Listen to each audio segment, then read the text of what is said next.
What is exchange TT rate, telegraphic transfer rate, in international trade?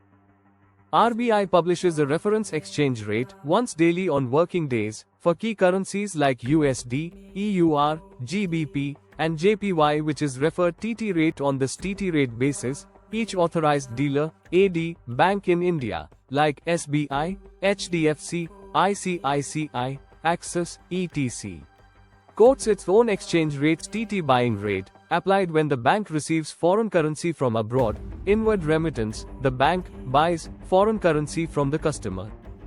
TT selling rate, applied when the bank sends foreign currency abroad, outward remittance.